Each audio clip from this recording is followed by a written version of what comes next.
Halo teman-teman, perkenalkan nama saya Fajar Umagesan. Saya mahasiswa Universitas Cendrawasih, Fakultas Ilmu Sosial dan Ilmu Politik, Program Studi Ilmu Pemerintahan, Angkatan tahun 2022, semester 2. Video ini saya buat untuk memenuhi tugas mata kuliah pengantar ilmu pemerintahan.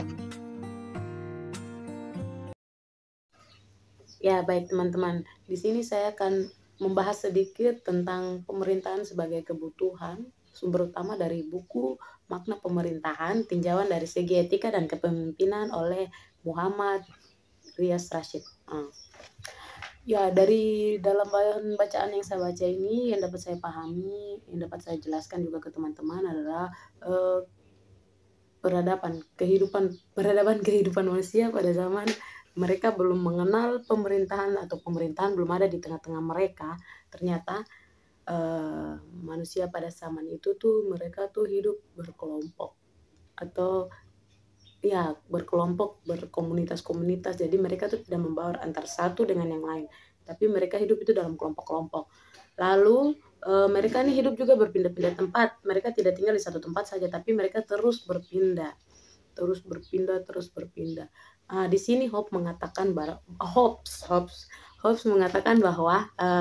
semua melawan semua. Dari kalimat semua melawan semua itu dapat saya gambarkan ya, bahwa kelompok yang paling kuat dan paling besar saja yang dapat bertahan di masa itu. Sedangkan kelompok yang kecil itu ya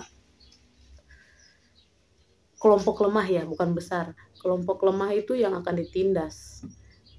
Jadi pada saat itu tuh mereka bertahan hidup hanya dengan cara menindas kelompok lain untuk memperoleh kekuasaan dan kebebasan. Jadi pada saat itu juga keadilan dan ketertiban itu tidak ada.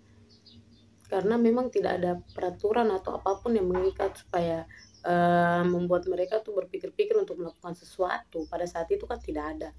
Jadi seiring berjalannya waktu, ada orang-orang kuat, beberapa orang-orang kuat, orang-orang hebat, mereka mendapat ilham dan mereka sangat terobsesi ingin menciptakan suasana yang damai, tentram, aman, tanpa adanya penindasan, perampokan dan segala macam.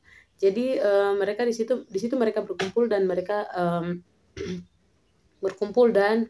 mereka membuat kesepakatan bahwa semua pelaku tindak kejahatan akan diberikan sanksi. Tetapi pada saat itu sanksi yang diberikan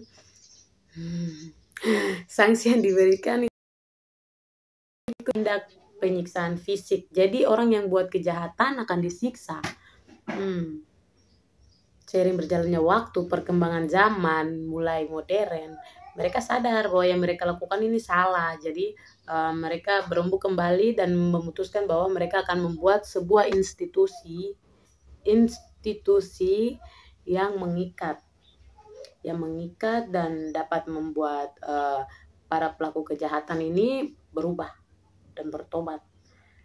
Jadi di dalam institusi ini tidak dibuat seperti yang kemarin lagi, sanksi yang diberikan itu untuk penyiksaan apa segala macam, tidak. Tapi di dalam institusi ini tuh mereka akan dedikasi dan rehabilitasi terhadap semua pelaku kejahatan, pelaku tindak kejahatan. Jadi tidak ada lagi kayak disiksa-siksa kayak yang kesepakatan sebelumnya.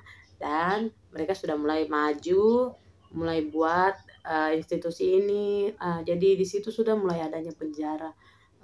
Dengan adanya penjara, semua pelaku tindak kejahatan mereka dikurung dan diberi pelajaran, dedikasi dan rehabilitasi agar berubah. Ya teman-teman, mungkin sekian pembahasan dari saya dengan topik pemerintahan sebagai kebutuhan. Minta maaf backgroundnya sudah berganti. Mungkin itu saja, sekian.